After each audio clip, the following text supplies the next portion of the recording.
পানিটাকে প্রবাহিত করলে সেখানে হাওয়াটার ব্যবস্থা। আলো চাই আলো চাই আলো চাই করে দুটো তার করে ঝুললে আলো পাওয়া যাবে না। সেই প্রকার কৃপা করার একটা পদ্ধতি থাকবে। কে কৃপা করবে? কৃষ্ণ গোলক থেকে এসে আমাকে বলবে চলো আমার কাছে, আমি কি ভুল করছি, আমার ভজনের ত্রুটি কি হচ্ছে, কোথায় অপরাধ হচ্ছে, কোথায় আমার ঠিক হচ্ছে, কোনটা করা দরকার। কৃষ্ণ এসে গোলক থেকে এসে আমাকে বলবেন না, কৃষ্ণ রূপে ওই কৃষ্ণই বলবেন। গুরু কৃষ্ণ রূপান শাস্ত্রের প্রমাণে গুরু রূপে কৃষ্ণ কৃপা করেন ভক্তজন। কাকে কৃপা করেন? ভক্তজনে। তবে ভগবান গুরু রূপে অবতীর্ণ হন আর আমাকে ভক্ত হতে। ভক্ত না হলে গুরুদেব কৃপা করবেন না। আমি সারা জীবন বিষয় চটকাবো, আমি যেমন আছি এমনটাই থাকবো, জগতের আর পাঁচজন মানুষ যেমন আমিও তেমন হব, আর গুরুদেব আমাকে কৃপা করা তো সস্তা। কিছুদিন আগে আমি একটা স্ট্যাটাস দিয়েছিলাম মোবাইলে, গুরু মহারাজেরই কথা। হরি গুরু বৈষ্ণব তিনের কৃপা হল, একের কৃপা বিনা জীব ছাড় ছাড়ে গেল। প্রতিনিয়ত আমাকে ভাবতে হবে।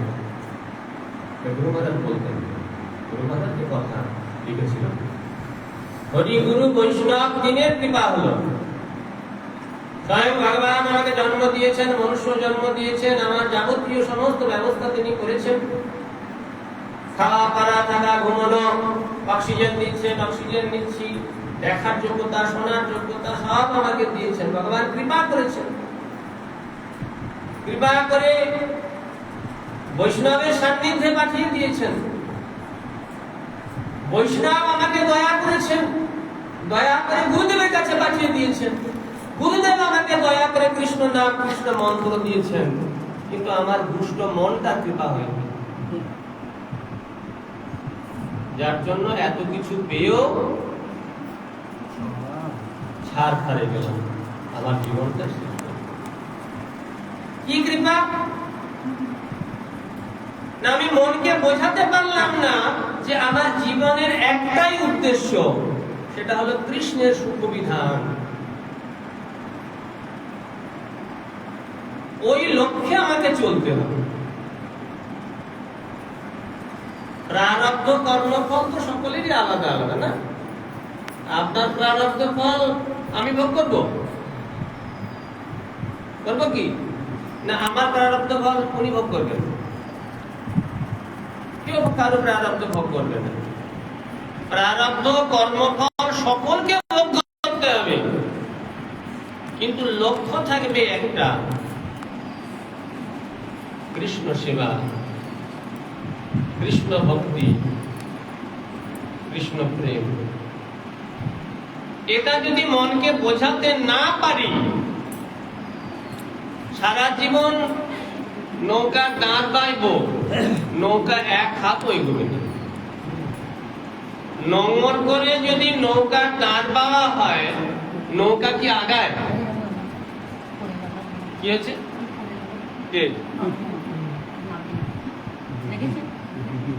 বেশ, অসুবিধা নেই তো? বেশ, ওদিকে তাকিয়ে না।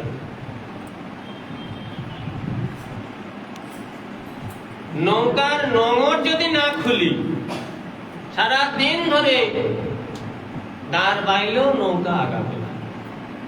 ঠিক সেই প্রকার নিজের মনকে আগে বোঝাতে হবে যে আমাকে ভক্ত হতে হবে। আমি যদি চাই ভক্ত হওয়ার জন্য, গুরুদেব আমাকে কৃপা করতে বাধ্য, বৈষ্ণব আমাকে কৃপা করতে বাধ্য, ভগবান আমাকে কৃপা করতে বাধ্য।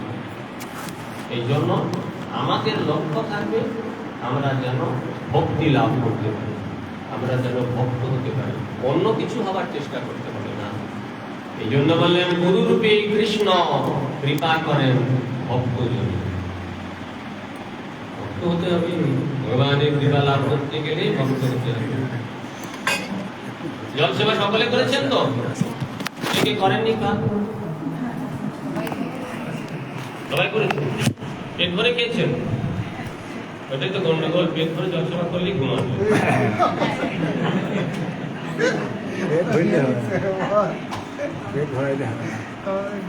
আটের আগে পেট ভরে জল সেবা করলে ও আপনি চোখ বলবে যে এবারে বিশ্রাম করি। বলো বৃন্দাবন বিহারী লাল কি। आचार्य नाम भी जानिया नाम अन्य न करहिचित न पट्ट विद्या आश्रित सर्वदेवमय गुरु। এই কথা বলার পরে শ্রীমদ্ ভাগবতের একটি শ্লোক উদ্ধৃতি দিয়ে কবিরাজ গোস্বামী বললেন যে স্বয়ং কৃষ্ণচন্দ্র ভগবান তিনি বলছেন, হে উদ্ধব, আগে বলছেন উদ্ধব, কে বলছেন? কৃষ্ণ। আচার্যম মাং বিজানিয়া, যিনি আচার্য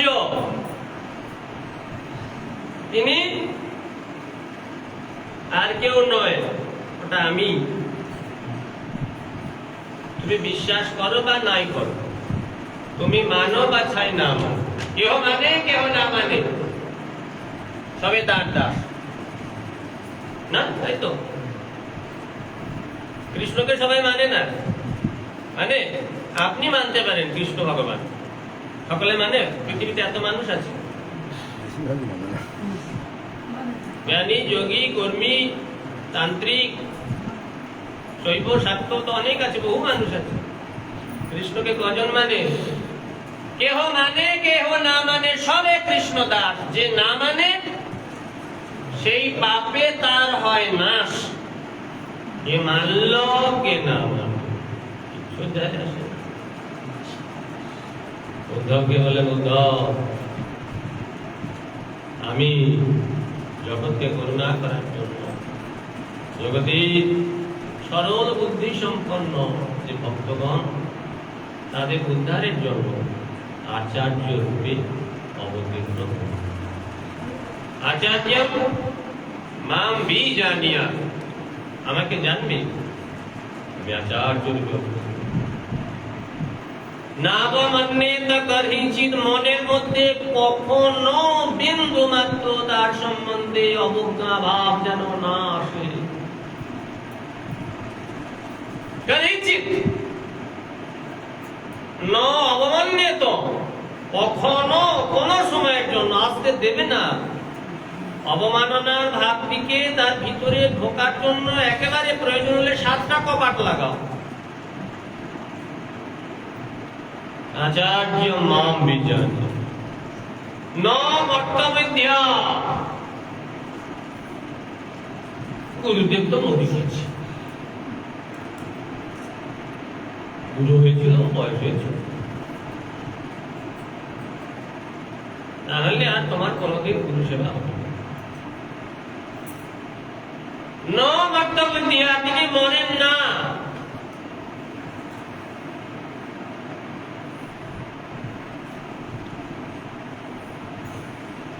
অসূয়িত, কখনো তাকে এইরকম ভাবে বিদ্বেষ করবে না। গুরু বিদ্বেষ মানে সাক্ষাৎ ভগবানকে বিদ্বেষ, তার থেকেও বেশি। গুরুদেবকে ছোট করা, মানুষ বলে মনে করা, মরে গেছে এইরকম বিচার, পুরোটা মূল্য আমাকে মেনে নেবে, এইসব বিচার, এইসব দিয়া কখনো বলবে না তিনি মরে গেছেন। তিনি মরেননি, তিনি এখনো আছেন। মরে গেছে ভাবলেই তাকে বিদ্বেষ করা।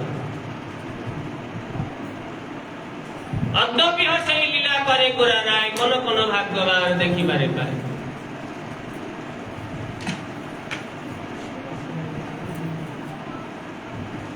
গৌর সুন্দর যেমন অদ্যাপি লীলা করেন, গুরুপাদ পদ্ম তদ্রূপ অদ্যাপি সমভাবে জগৎকে কৃপা করছেন। কখনো ভাববে না যে তিনি মরে গেছেন। ন মর্ত বুদ্ধিয়া সর্বদেবময় গুরু। গুরুদেব থাকতে এই কথা ইন্দ্র, চন্দ্র, বরুণ, সমর, পাঠ, দুনিয়ার দেবতাদের পূজা করে যাচ্ছে। আর দরকার কি আছে? সর্বদেবময় গুরু, সমস্ত দেবতা গুরুর মধ্যে রয়েছে। তাহলে অন্য দেবতার কাছে হাত পাততে যাওয়ার কি দরকার? গুরুদেব পারেন না? গুরুদেব পারেন না? সর্বদেবময় গুরু।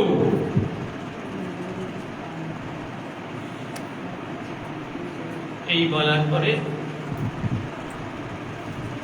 গুরু সম্বন্ধে আমাদের যাতে ভ্রম উপস্থিত না হয় সেজন্য আবার বললেন যে গুরু মানে শুধু যার কাছে দীক্ষা নিয়েছি তিনি তা নয়।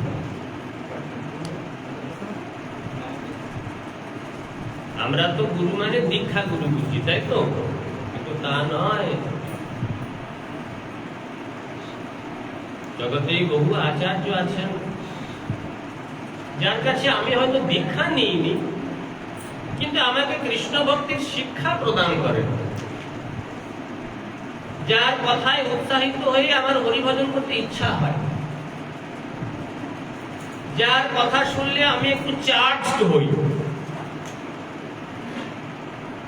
যিনি আমাকে হরিভজনের পথে এগিয়ে যেতে সাহায্য করেন। তিনি আমার দীক্ষা গুরু না হলেও তিনি আমার শিক্ষা গুরু। কৃষ্ণ ভক্তি শিক্ষা তিনি প্রদান করেন। তিনিও কৃষ্ণেরই প্রকার। আমি হয়তো তার কাছে দীক্ষা নিয়েছি, তার কাছে হয়তো অন্য কেউ দীক্ষা নিয়েছে, আরো 5 জন 10 জন 20 জন দীক্ষা নিয়েছে, কিন্তু আমি তার কাছে দীক্ষা না নিলেও তিনি আমাকে শিক্ষা প্রদান করেন। আমার পারমার্থিক উন্নতির জন্য তার কথায় আমি উৎসাহিত হই। তিনি হলেন শিক্ষা। সেই শিক্ষাগুলো যে স্বয়ং ভগবান শ্রীকৃষ্ণেরই প্রকাশ বিগ্রহ, এটা বোঝানোর জন্য কবিরাজ গোস্বামী তারপরে বলছেন, শিক্ষা গুরুকে তো জানি কৃষ্ণের স্বরূপ, অন্তর্যামী ভক্ত শ্রেষ্ঠ এই দুই রূপ। শিক্ষা গুরু তিনি কৃষ্ণেরই রূপ, কৃষ্ণেরই স্বরূপ। স্বরূপ, স মানে নিজের, কৃষ্ণেরই নিজের স্বরূপ, নিজের রূপ। স্বরূপ শব্দে কার্য বোঝায়। কৃষ্ণ যে কৃপা করছেন জীবগণকে, ভক্তগণকে, তার কার্যটা বোঝা যাচ্ছে শিক্ষা গুরুর মধ্য দিয়ে। এই জন্য শিক্ষা গুরুকে তো জানি কৃষ্ণের স্বরূপ। কৃষ্ণ দুই ভাবে জীবকে কৃপা করেন, অন্তর্যামী রূপে আর শ্রেষ্ঠ ভক্ত গুরু রূপে। অন্তর্যামী তিনি ভিতর থেকে আমাদের শিক্ষা দিচ্ছেন, এটা করো, ওটা করো। আমার নানা প্রকার সংসার বাসনা, নানা প্রকার বিষয় বাসনা, এই বিষয় বাসনাকে দূরীভূত করে যিনি হরিভজনের উৎসাহিত, হরিভজনের জন্য আমাকে ভিতর থেকে উৎসাহিত করেন, তিনি হলেন অন্তর্যামী পরমাত্মা। আবার সেই ভগবান শ্রেষ্ঠ ভক্ত রূপে, গুরু রূপে, আচার্য রূপে আমাকে শিক্ষা প্রদান করেন, তিনি আবার শিক্ষা গুরু। কৃষ্ণেরই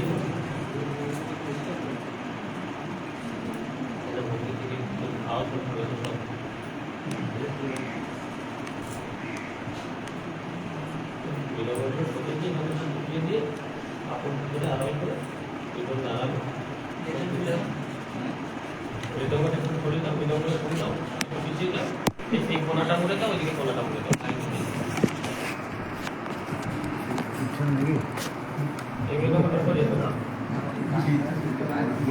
আপনি কি দাঁড়িয়ে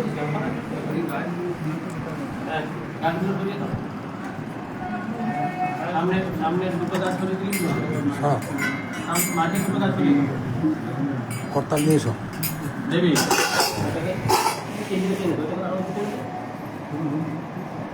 আচ্ছা এই কাজ থেকে দিলেন এই ফাইলে দিই হ্যাঁ এই কাজ থেকে দিলেন আপনাকে উঠতে হবে না দেখি বাইরে বের করে দিচ্ছিস কেন এটা যেমন দিচ্ছিল সরিয়ে দিতে বলছি মাঝখান থেকে সরিয়ে এই গায়ে করে দেওয়া মাঝখানটা থাকা করে আরো ঠিক আছে আরো ঠিক আছে গায়ে করতে হবে হ্যাঁ ওটাকেও গায়ে করতে হবে হ্যাঁ হ্যাঁ बोलो वृंदावन बिहारी लाल की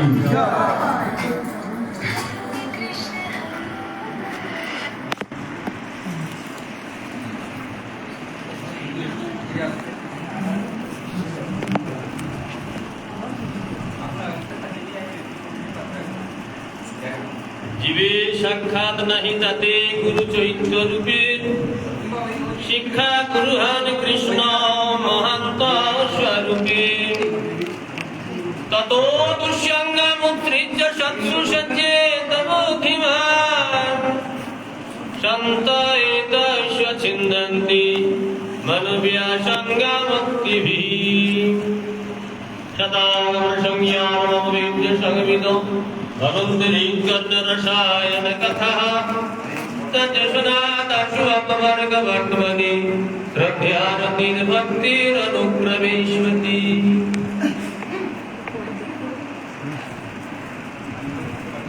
जीवे साक्षात नहीं ताते गुरु चैत्य रूपे जीव के सरासरि कृष्ण रूपे एसे स्वयं भगवान ताके देखा दिल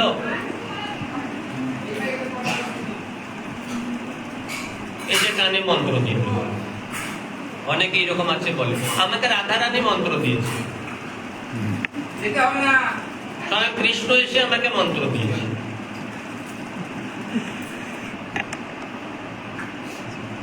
এবার কৃষ্ণই আসুন আর রামচন্দ্রই আসুন আর নৃসিংহদেবই আসুন এই আসুন গুরুদেবের কাছ থেকে মন্ত্র নিতেই স্বয়ং কৃষ্ণচন্দ্র রাধা ভাব অঙ্গীকার করে অবতীর্ণ হয়েছেন বহু সুন্দর রূপে তিনিও গুরুচরণ আশ্রয় করেছেন তার কি দরকার ছিল কিন্তু সমস্ত মন্ত্রের মূল আদি পুরুষ তিনি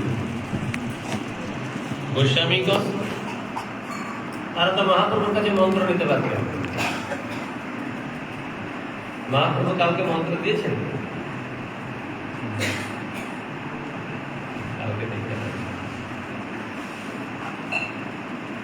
ভগবান সরাসরি এসে আমাকে দীক্ষা দেবেন আমাকে মন্ত্র দেবেন এটা হবে জীবে সাক্ষাৎ নাহি তাতে কৃষ্ণ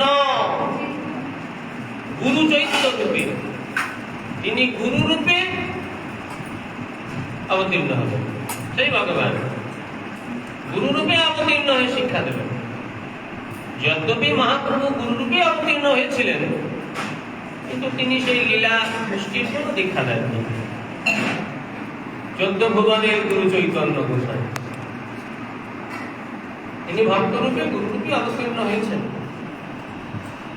কিন্তু দীক্ষা দেওয়ার কাজটা তিনি করেন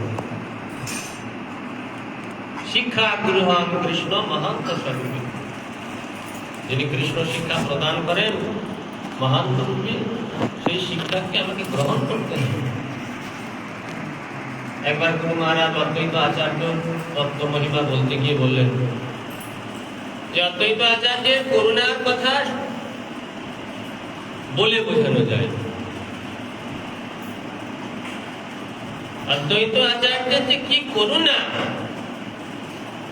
জগতের মঙ্গলের জন্য জগৎকে কৃপা করার জন্য জগৎকে করুণা রাশি একেবারে ঢেলে দেওয়ার জন্য অদ্বৈত আচার্য হুঙ্কার করে গোলক থেকে ভগবান শ্রীকৃষ্ণকে ভুলকে নামিয়ে আনলেন অদ্বৈতের হুঙ্কারে স্বয়ং ভগবান পৃথিবীতে অবতীর্ণ হলেন। এহেন করুণাময় অদ্বৈত আচার্য, তিনি সবসময় উদ্গ্রীব হইয়াছেন, কাকে করুণা করা যায়, কাকে করুণা করা যায়, কাকে করুণা করা যায়। করুণা বর্ষণ সর্বদাই হচ্ছে। আমি গুরু মহারাজকে বললাম, গুরু মহারাজ তাহলে আমাদের প্রতি হচ্ছে না কেন? আমাদের মতো যে একেবারে অধঃপতিত যে জীব, এদের প্রতি কৃপা হচ্ছে না কেন? বলে বাবা, বাইরে ঝমঝম ঝমঝম ঝমঝম ঝমঝম করে বৃষ্টি পড়ছে, আর তুমি আপাদমস্তক একবারে চোখ মুখ পর্যন্ত, পায়ে একবারে গামবুট করে চোখ মুখ ঢেকে, রেনকোট করে মাথা থেকে পা পর্যন্ত ঢেকে তুমি যদি বৃষ্টিতে নামো, বৃষ্টি কি তোমাকে ভেজাতে পারবে? যতই ঝমঝম করে বৃষ্টি। Rain on the house top, rain on the tree, বাচ্চাবেলা করেছিলাম। Rain on the green grass but not on me. কেন আমার উপর পড়ছে না কেন? Rain on the house top, বাড়ির ছাদে বৃষ্টি পড়ছে। রেন অন দ্য ট্রি, গাছের উপরে বৃষ্টি পড়ছে। Rain on the green grass, সবুজ গাছের উপর বৃষ্টি পড়ছে, বাট নট অন মি, কিন্তু আমার উপরে পড়ছে না। বাচ্চাবেলা করে এগুলো কেন পড়ছে না? আপনি ছাতা ধরে আছে, আমার উপর পড়ছে না। আবার ছাতা ধরে যদি আবার রেনকোট পরে একেবারে পুরোপুরি আমি ঢেকে রাখি, তাহলে বৃষ্টি আমাকে কিছুই ভেজাতে পারবে না। ঠিক সেই প্রকার গুরুদেব, অদ্বৈত আচার্য, ভগবান, তারা কৃপা করার জন্য সর্বদাই উদ্গ্রীব হয়ে আছে, কৃপা করার জন্য মুখিয়ে আছেন একেবারে। কিন্তু আমরা তো চাইছি না, আমরা তো বৃষ্টিতে ভিজতে চাইছি না, তার কৃপা বাড়িতে সিক্ত হতে চাইছি না। যদি সেই কৃপা বাড়িতে আমি ভিজতে চাই, কৃপা বাড়িতে আমি সিক্ত হতে চাই, কি হলো? বুঝুন, যদি ধরে দাঁড়িয়ে যাবো, ঘুরে যাবো। যদি আমরা সেই ভগবানের কৃপা বাড়ি প্রাপ্ত হতে চাই, তবে তো আমাকে ভেজাবে। আমি যদি না চাই, আমাকে কে ভেজাবে? তোরা যে যা বলিস বল, আমার সোনার হরিণ চাই। তোদের কথা শুনলে তো শাস্ত্রে বলছে এই করো, ওই করো, সেই করো, তাহলে গুরুদেবের কৃপা হবে, তাহলে ভগবানের কৃপা হবে, সংসারে যন্ত্রণা থেকে মুক্ত হবে। আমি তা তো করবো না, আমি তো আমার মনের কথা শুনে চলবো। আমি তো আমার মনকে গুরুদেব করেই রেখে দিয়েছি। গুরুদেবের কথা, শিক্ষা গুরুর কথা, দীক্ষা গুরুর কথা আমার কানে ঢুকলে তো, গুরুদেব যদি আমাকে কিছু বলেন, আমি আবার তার উপরে কলম চালাবো না, ওটা কি আমাদের জন্য, ওটা ওদের জন্য। নেড়ামাতা সাধুগুলো ওগুলো ওটা ওরা করবে, আমি আমার মতো চলবো, আমি হেল্প করবো। কেন না? আমার মন তো গুরু হয়ে আছে আগে থেকে।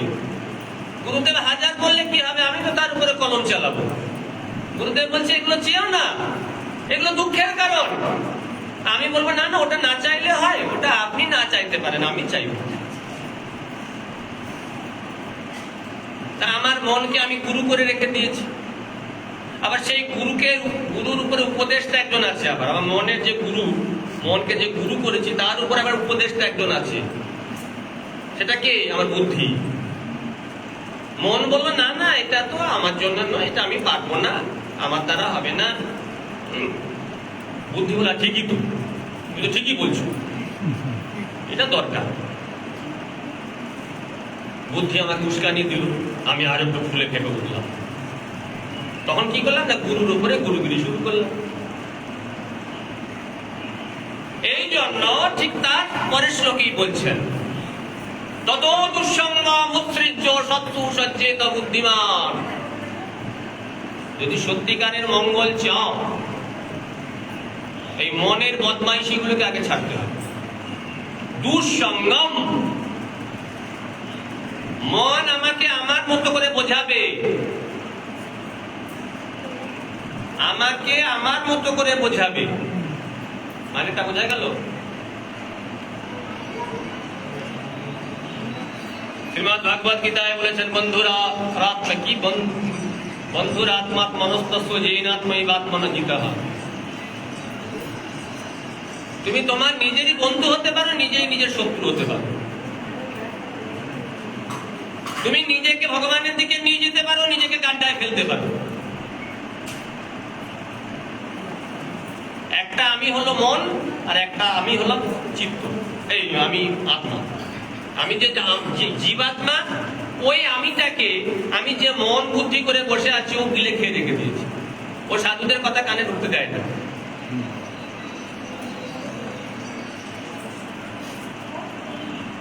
শাস্ত্রের কথাগুলো মানতে চায় না। নিজে যেটা ধরে বসে আছে ওটাই ঠিক, এটা মনের স্বভাব। ওই মনকে ঠিক করতে গেলে চাবুক পেটা করতে হবে। সাগর মহারাজ বলে না, তাই বলেন, ড্রেন পরিষ্কার করা ঝাঁটা দিয়ে ওই মনকে প্রতিদিন 200 বার করে ঝাঁটা মারবে, তবে যদি ওর লজ্জা হয়তো হবে। যে মন ভগবানের দিকে যেতে চায় না, যে মন হরিভজনকে একমাত্র লক্ষ্য বলে মনে করে না, তাকে ওই ড্রেন পরিষ্কার করার ভালো ঝাঁটা দেবে না। ড্রেন পরিষ্কার করার ঝাঁটা দিয়ে তাকে 200 বার করে ঝাঁটা মারবে প্রতিদিন, তবে যদি লজ্জা হয় যে না, আমি একমাত্র ভগবানের সুখের জন্যই ভাববো, নিজের জন্য ভাববো। এই জন্য তত দুঃসঙ্গম উৎসৃজ্য এইরকম যে আসক্তিগুলো আছে, নিজের জন্য চাওয়া, নিজের জন্য ভাবা, এইটাকে শিকড় সমেত তুলতে হবে। ভগবত ইচ্ছায় প্রারব্ধ অনুযায়ী যেটা আসবে, ঠিক আছে, এও উত্তম। প্রারব্ধে ভালো এলো ভালো, মন্দ এলো মন্দ।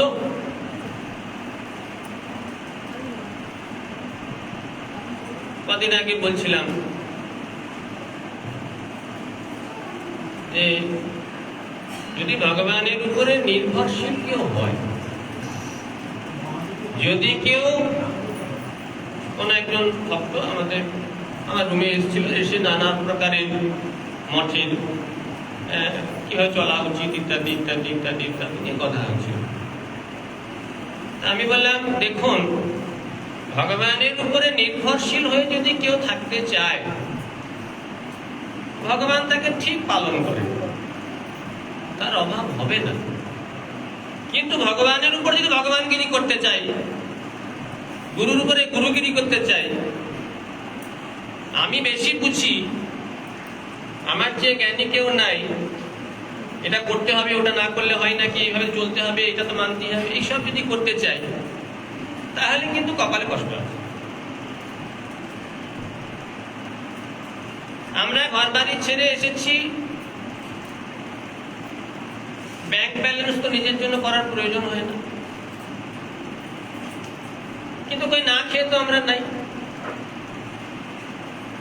না খেয়ে তো নাই।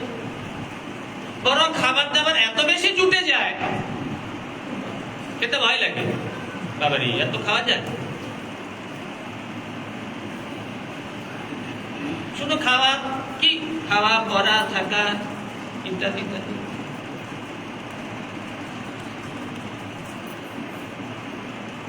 ভক্তদের চাপে এত বস্তু জোটে, তা সেগুলো গ্রহণ করতে পারি না, নিতে পারি না। এত ভোগ বিলাস ঐশ্বর্য কে জোটায়? ওই ব্যাংক ব্যালেন্স তো নাই। হ্যাঁ, অ্যাকাউন্ট আছে, ব্যাংকের অ্যাকাউন্ট আছে মঠের জন্য, স্টেট ব্যাংকে আছে, পোস্ট অফিসে আছে, অ্যাক্সিস ব্যাংকে আছে। তার থেকে একটা টাকা নিজের স্বার্থের জন্য খরচা করা যাবে না। একটা টাকা, যদি 1 টাকা নিজের স্বার্থের জন্য খরচা করি, ব্রহ্মস্ব অপহরণের দায়ে আমাকে নরকে যেতে হবে। তো কই, আমরা তো না খেয়ে নেই, থাকা পড়া ঘুমানো সব ব্যবস্থা তিনি করছেন, বরং 8-5 জন মানুষের থেকে বেশ ভালো সুখে আছে। এত খাওয়া করা ঐশ্বর্য। ওই যে আজকে দিদিকে বলছিলাম যে ঘড়িটা 2 বছর লজ্জায় করি নাই, এইরকম যেসব ঘড়িকে আমাদের পরে মানায় আমাদের হাতে সব জন্মদিনে দিদি দিয়েছিল, লজ্জায় বের করিনি, লোকে খারাপ বলবে, কিন্তু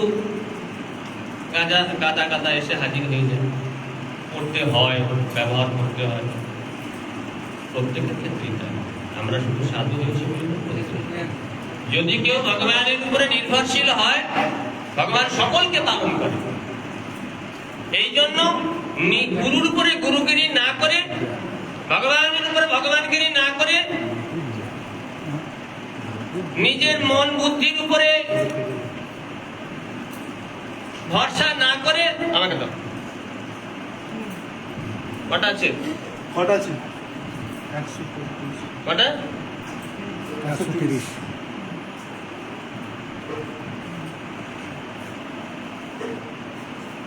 নিজের মন বুদ্ধির উপরে ভরসা না করে, মন বুদ্ধির গোলামি না করে, চোখ বন্ধ করে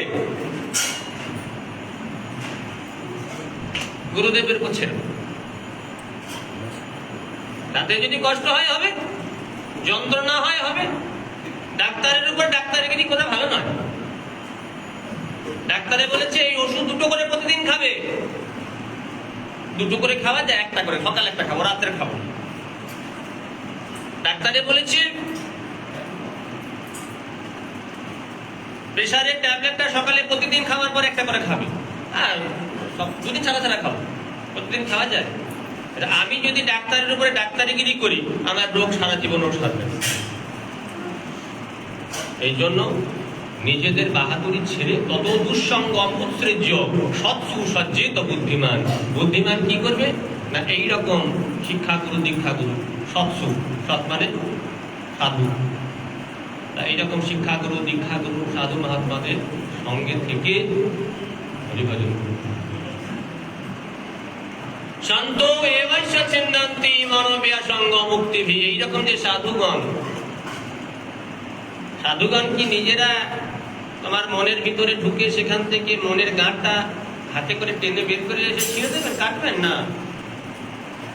সন্ত এবাস্য চিন্তান্তি, সাধুগণ গুরুদেব তারা কি করেন, উক্তিভি, এই কথার দ্বারা তাদের কথা শুনতে হবে, সাধুর কথা শুনতে হবে।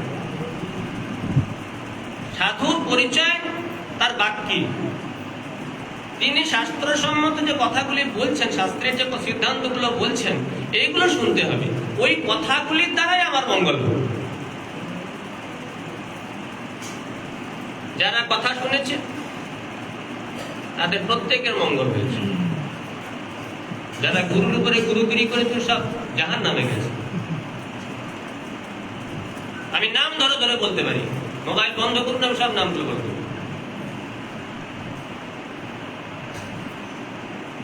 গুরু মহারাজ পাঠ করতেন, গুরু মহারাজের শিষ্য কয়েকজন, গুরু মহারাজ পাঠের সময় খুব বলেন, নিজেই মানেন না।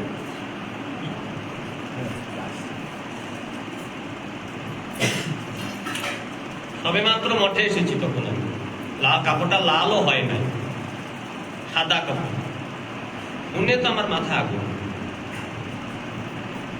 আমার গুরু বাবারা, তাদের আবার 4-5 জনের গুরু। গুরু মহারাজকে বললাম, গুরু মহারাজ এইরকম পরিস্থিতি, সর্বনাশ। কে বলছে সব করে কিন্তু শিক্ষক শয়তান, কতটুকু বলছো তুমি? একজন আবার তর্ক করতে গেল, গুরু মহারাজ ডান হাতে মার তো বাঁ হাতে চোর, ডান হাতে চোর তো বাঁ হাতে চোর, শয়তান কি জানো তুমি? যতগুলো ওই গ্রুপে ছিল প্রত্যেকে একজন ছেড়ে ছুড়ে দিয়ে একবারে সংসারে গিয়ে লেপটালো, একজন তো গিয়ে অদীক্ষিত ছেলে বইয়ের হাতে ঘি, মঠ থেকে সবকটা মঠবাসী, ছেলে বইয়ের হাতে খেয়ে শেষকালে লাল কাপড় খুলে সাদা কাপড় পরে, শেষ বয়সে একবারে জঘন্যভাবে মরল। একজন তো রেলে ধাক্কা পেয়ে মরল। একজনের পরিণতি ভালো হয়নি। চোখের সামনে অনেক ঘটনা এরকম দেখেছি। নিজেদের মনকে গুরু করে যারা বাহাদুরি করতে গেছে প্রত্যেকে ধ্বংস হয়েছে। এই পৃথিবীতে একটাও উদাহরণ নেই যিনি বাহাদুরি করে নিজেকে প্রতিষ্ঠিত করতে পারেন। আরো পরিণতি ভালো, সাবধান। এই জন্য সাধুর কথা শুনতে হবে। এই কথাগুলোই আমাকে জাগাবে। সাধুর কথায় তার পরিচয়, সাধুর বাক্যই আমাকে রক্ষা করবে, সাধুর বাক্যই আমাকে তৈরি করবে। এই জন্য সন্ত এই বাস্য ছিন্দান্তি মানবীয়া সঙ্গম উক্তিভি। সাধু তার উক্তির দ্বারা, বাক্যের দ্বারা আমার দুর্বলতাগুলো কাটবে। আমি যদি মনে করি আমার মনের মতো করে সাধু কথা বলবে, সারা জীবনেও হবে। তোমার মনের মতো করে যদি সাধু কথা বলে, তাহলে তুমি তো সাধু হয়ে যাবে, তোমার মনই তো সাধু হয়ে যাবে। আমি যদি মনে করি আমার রোগটা ডাক্তার আমার মতো করে সারাবে, এ কখনো হয় না। এই জন্য সাধু গুরুর আশ্রয়ে হরিভজন করতে গেলে আগে নিজেকে দৃঢ় করতে হবে। না, আমি কোনো কথা শুনবো না, মনের কথা শুনবো না, বুদ্ধির কথা শুনবো না, দেহ মন বুদ্ধির গোলামি করবো না। আমাকে যে আদেশ করা হবে সেই আদেশই পালন করব। তাতে যদি আমার ক্ষতি হয় হোক, লাভ হয় হোক, আমি যা কিছু মেনে নিতে রাখি। দেখো তো কেমন না হয়।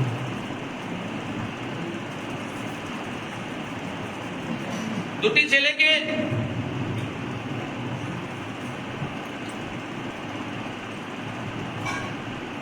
একসঙ্গে জিজ্ঞাসা করা হলো,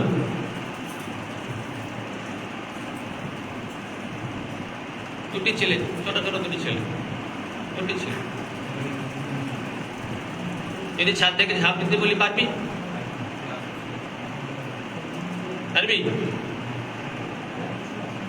একদম কি হয়।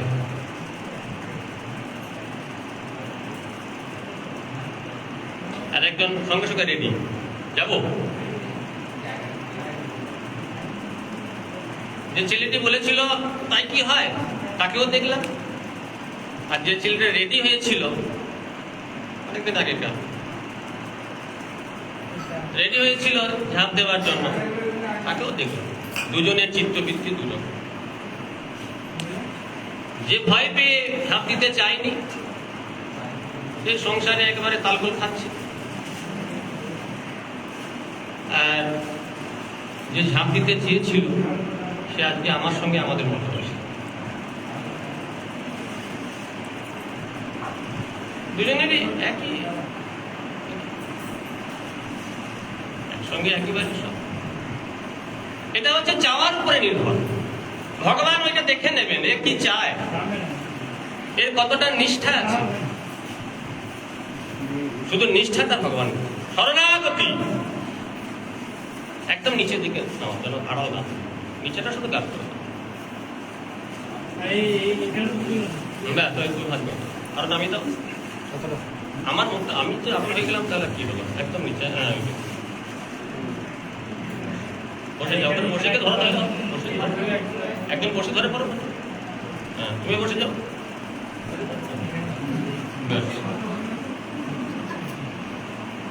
এই জন্য নিজের লাভ ক্ষতির বিচার না করে যখন প্রসাদ নিবেদন করবে এইভাবে ধরে থাকবে। নিজের লাভ ক্ষতি ভালো মন্দ বিচার না করে নিজের কর্তব্য করো। তোমার কর্তব্য, মহাপ্রভু বললেন, আগে বলছেন মহাপ্রভুর নিজজন গদাধর পণ্ডিতকে কি বললেন? মহাপ্রভু বলছেন তুমি এটা করো, ওটা করো, তুমি পাগলামি করো না, তুমি হট করো না, গদাধর ছাড়বে না। মহাপ্রভু বলেন, গদাধর তোমার কর্তব্য আমার বচন, তোমার কাজ হচ্ছে আমি যা বলবো ওটা করা, এটাই তোমার কর্তব্য। ঠিক ভুল চাওয়া পাওয়া এটা তুমি ভাববে না, তোমার কর্তব্য আমার বচন, আমি বলছি তুমি আমার সঙ্গে যাবে না। সঙ্গে সঙ্গে কথা বলা ঠিক আছে। মহাপ্রভুর বিরহে অচৈতন্য হয়ে পড়ে গেলেন। এই হলো আদেশ। এই জন্য তত দুঃসঙ্গম উৎসৃজ্য সৎসু সজ্জিত বুদ্ধিমান, বুদ্ধিমান ব্যক্তি দুষ্ট মনের গোলামি না করে সাধু সঙ্গ করবে, গুরু সঙ্গ করবে। সাধু কি করবেন? সন্ত এবার চিন্তন্তি, সাধু আমার মনের দুর্বলতাটাকে দূর করে দেবে, অন্য কোনো উপায় হবে না। আমি নিজের চেষ্টায় সেগুলিকে দূর করতে পারবো না।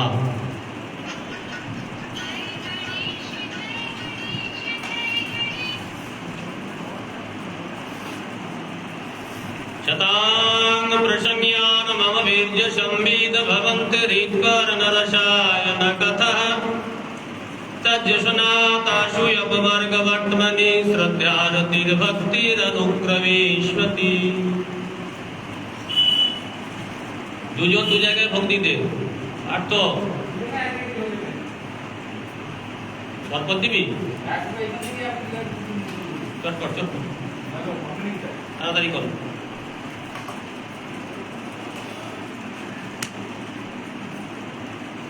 शतांग प्रसंज्ञान मम वीर्य संविद भवन्ति हृत्कर्ण रसायन कथा तज्जसनात् आशु अपवर्ग वर्त्मनि श्रद्धारति भक्ति अनुक्रमेष्वति। কি সুন্দর কবিরাজ গোস্বামী ধরে ধরে ধরে ধরে বলছেন। গুরুদেব কি বস্তু সেটা বললেন। সাধু গুরু রূপে তিনি অবতীর্ণ হন, তার কৃপাতে আমার মঙ্গল হবে, তার কথাতে আমার এই যে মনের গাঁটগুলি কাটবে, তার কথা শুনতে হবে।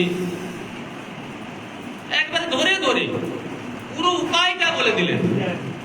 তারপরে আবার বললেন, শতাং প্রসঙ্গিয়ান মম বীর্য সংবিদ ভবন্তে হৃৎকর্ণ রসায়ন কথা। কি কথা শুনবে? সাধুর মুখ থেকে কি কথা শুনবে? ভগবানের কথাগুলো, গীতার কথা, ভাগবতের কথা, চৈতন্য চরিতামৃতের কথা। সাধুর মুখ থেকে এই কথাগুলো শুনতে হবে। বীর্য সংবিদ, ওইগুলোই তেজ, ওই কথাগুলোতেই কাজ হবে। তো যোশনা হাজিরে থাকার জন্য শোনা, শোনার জন্য হাজিরে থাকা, এটা নয়। আমি হাজিরা দিয়েছি, হাজিরা দিয়েছি, এখন একটু তো শুনতে হবে কথা, শুনলাম। কিংবা কথা শুনতে হবে বলে গেলাম, এটা নয়। ভগবানের কথা খুব আদর করে শুনতে হবে।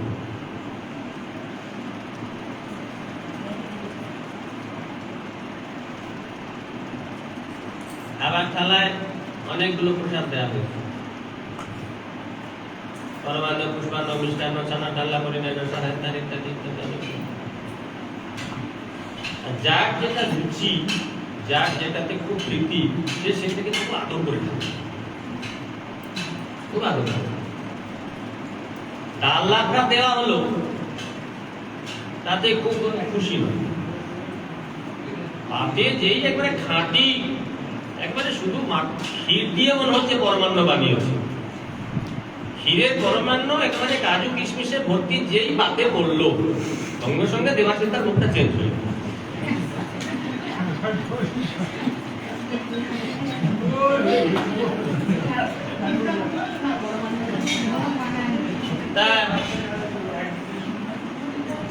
কেন কেন চেঞ্জ হয়ে গেল না? পরমান্নটা তার প্রীতিগুণ। সবগুলোই ভালো, সাদা ডাল্লাটা ভালো, পুষ্পান্নটা অনেক খরচা করে বানানো হয়েছে, সবকিছুই হয়েছে, কিন্তু পরমান্নটা যেন একটু বেশি প্রিয়। আমার এখন নিষেধ হয়ে গেছে আমার মিষ্টি ভাই, আমার বড় বান্য নয়, আমার মিষ্টি। কিন্তু ওই একই বস্তু, ওই পরমাণু আমার পাতে দিলেই বা কি না দিলেই, কারণ আমি জানি ওটা আমার পেটে করবে, ওই নিয়ম রক্ষার্থে এক চিন্তা। ঠিক সেই প্রকার যার যে কথায় রুচি, তার সেই কথাগুলো শোনার জন্য সে আকুপাকু করে, সেই কথাগুলো একেবারে গিলে গিলে গিলে গিলে খাবে, সমস্ত মন বুদ্ধিকে এক করে দিয়ে সে কথাগুলো শুনবে। বলছে এইরকম যে কথা, এইরকম কথাগুলো ভগবানের কথা ওইভাবে শুনবে। এই যে কথা শোনার যে প্রবৃত্তি, এই কথা শোনার প্রবৃত্তিটা ভগবানের কথা শোনাতে হতে হবে। তো যোশনা খুব আদর করে শুনতে হবে। ভগবানের কথা শুনছি না শুনছি, শুনছি না শুনছি, ভগবানের কথাগুলো আমি শুনবো, ওই রকমে চলবো। গীতার কিছু কথা যখন বাড়িতে থাকতাম, তখনও শ্লোক আছে, শুনলে যেন মনে হয় যে আজই আমি সাধু হয়ে যাব। এত সুন্দর কথা, আজও পর্যন্ত সে কথাগুলো মানতে পারি না, সেইভাবে চলতে পারি না, কিন্তু মনে হয় কথাগুলি খুব উৎকৃষ্ট, খুব উৎকৃষ্ট, এটা হতেই হবে, এইরকমটা পেতেই হবে। আজ আমি 10 বছর পরেও আমি এইরকম হব। এই যে টেস্ট, যদি কারো টেস্ট লাগে, তাহলে সে আজ না হোক 20 বছর পরেও সে সেটা পারবে। আর পারবো না বলে প্রথমেই যদি আমি এড়িয়ে যাই, তাহলে 20 জন্ম পরেও হবে। গুরু মহারাজ বললেন, আমার জীবনে কোনো একটা সমস্যার সমাধান করতে আমার 50 বছর সময় লেগেছিল। 50 বছর পরে আমি সেটাকে ব্যালেন্স করেছি, কোন একটা বিষয়। তাহলে প্রথম বছরেই 2 বছর 4 বছর অনুশীলন, 10 বছর অনুশীলন করার পরে যদি বলতো আমার দ্বারা হবে না, ছেড়ে দিলুম, তাহলে হতো বাড়ি। ঠিক কথাটা বলার কারণ হচ্ছে এইটা। যদি কেউ মনে করেন বাবা আমাদের কেন হবে, আপনারা বলছেন এত কঠিন, তাহলে আমাদের কি করে হবে? প্রত্যেকের হবে, চাইতে হবে, ইচ্ছা যদি হয়। গীতা ভাগবতের কথাগুলি নেওয়ার যদি আমার মানসিকতা থাকে না, ওই রকমটা আমাকে হতে হবে। গীতা যা বলেছে, ভাগবত যা বলেছে, ওই রকমটা আমাকে হতে হবে, আমার ওটা দরকার। কোটি জন্ম তপস্যা করে যেটা পাওয়া যায় না, বহু জন্মের সুকৃতির দ্বারা যেটা প্রাপ্ত হওয়া যায় না, শুধুমাত্র একটু লোভের দ্বারা ওই বস্তুটা প্রাপ্ত হওয়া যায়। লৌল্যমেকম লৌল্যমপি মূল্যমেকম। লোভরূপ মূল্যের দ্বারা সেটাকে কিনতে হবে। কেনার জন্য অন্য কিছু দরকার নেই, কোনো টাকা পয়সা লাগবে না, কোনো যোগ্যতা লাগবে না, শুধু একটু লোভ হতে হবে। ভগবানের কথাগুলোতে একটু লোভ হতে হবে না, ওই রকমটা হতে হবে, ওই রকম ভক্ত হতে হবে, ওই রকম আমাকে হতে হবে, এইরকম ভক্ত হতে হবে, এইরকম ভক্ত হতে হবে। এই লোভ যদি কারো থাকে, ভগবান তাকে ভক্ত তৈরি করেছেন। যদি লোভ না থাকে, তাহলে সারা জীবন পেরিয়ে যাবে, জন্মের পর জন্ম, জন্মের পর জন্ম পেরিয়ে ভক্ত হওয়া। জন্য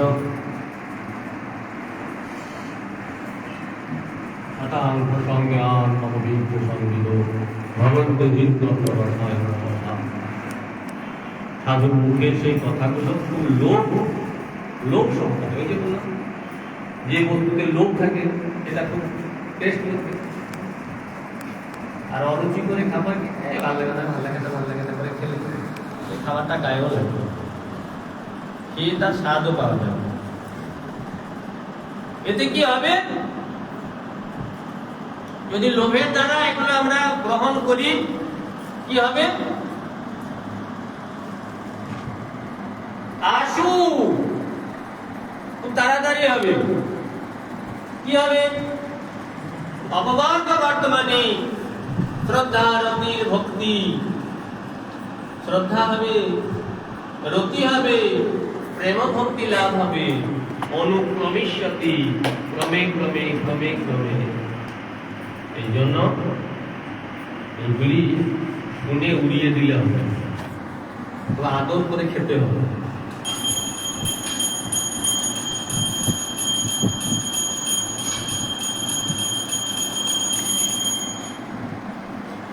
মহারাজ, আপনার শরীরটা দিন দিন শুকিয়ে যাচ্ছে। আমি বললাম, হ্যাঁ, 6 কেজি ওজন কমে গেছে।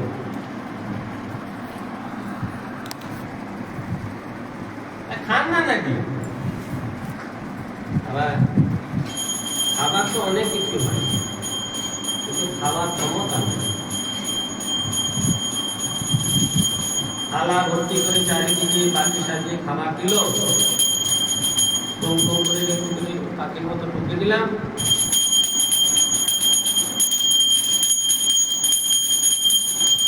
ঢুকে দিয়ে উঠে বললাম, ওটা কি ওজন বাড়বে না কমবে? 3 বার যদি পাখির মতো ঢুকে দিই, তাতে কি শরীর শুকবে না ফুলবে? ফুলবে না তো, ওজন বাড়বে। ভগবানের কথাগুলো ছুঁয়ে ছুঁয়ে ফুটে দিলে হবে।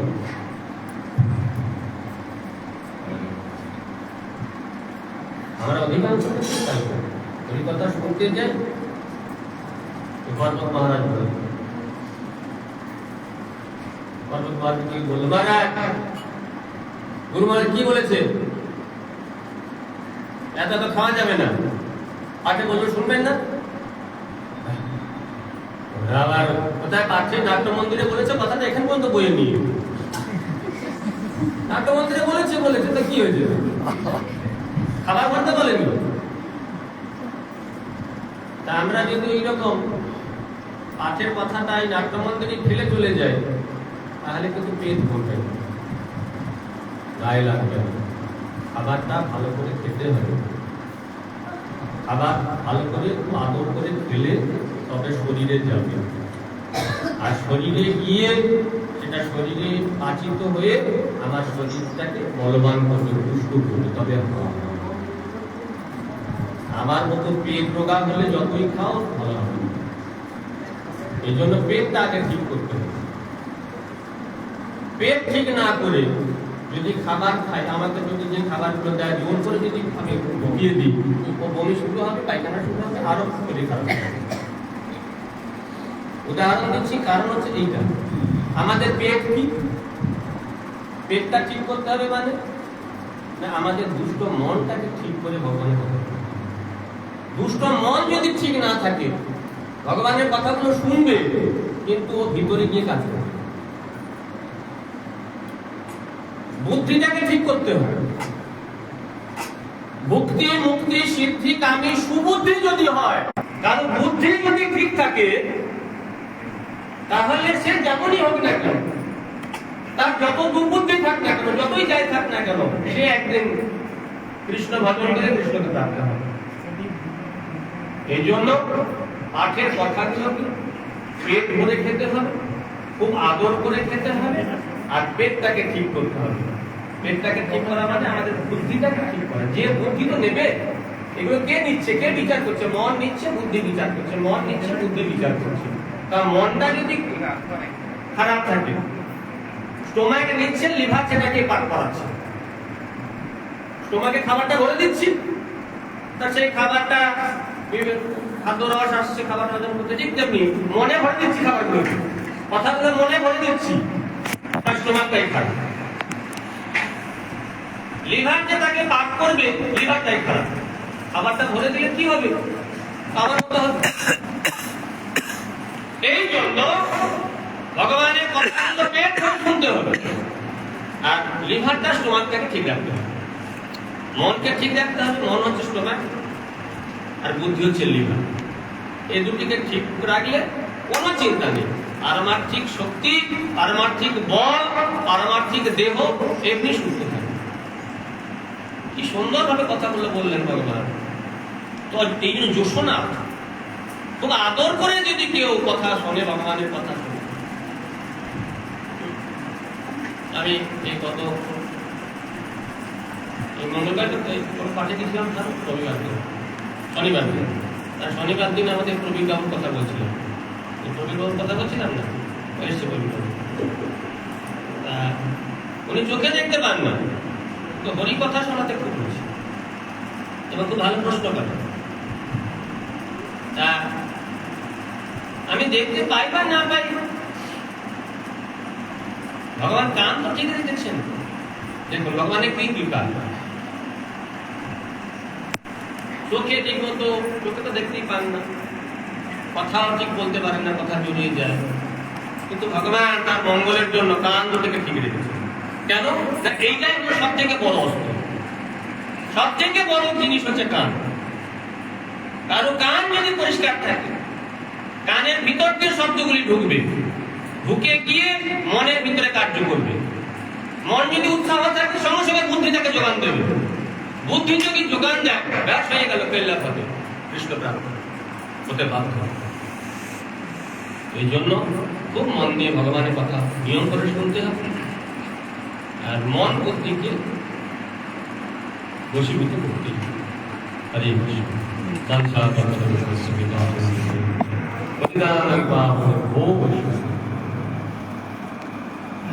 এখন আমরা মহামন্ত্র করবো। মহামন্ত্র করার পরে কেউ উঠে যাবে না, তারপরে আরতি হবে। আরতি পরে প্রসাদ ওখানে করে দিই, আরতির পরে ওখানে উপর ছাড়া কাউকে প্রসাদ দেওয়া হবে না। ওই জন্য আমি কুপন দেবো, যখন এখান থেকে বেরিয়ে যাবো আমি গেটের সামনে থাকবো, হাতে আমি কুপন ধরিয়ে দেবো, ওখানে কুপন দেখাবো। আর না হলে বললাম না, এবারে অনুষ্ঠান আমরা খুব ছোট করে করেছি। হ্যাঁ, অন্যান্য বারে যে বড় অনুষ্ঠান হয়, বহু লোকজন আসে, দেখছেন না, লোকজন নাই বাইরে তো। হ্যাঁ, এবারে খুব ছোট করে অনুষ্ঠানটা করা হয়েছে, এই জন্য যাতে কোনো রকম সমস্যা না হয় এই জন্য কুপনের ব্যবস্থা আছে। আরও দিন পর যখন হঠাৎ করে বেরিয়ে চলে যাবেন না কি, হ্যাঁ, আমি গেটের সামনে দাঁড়াবো, আমার হাতে কুপন দিয়ে তারপরে হরে কৃষ্ণ।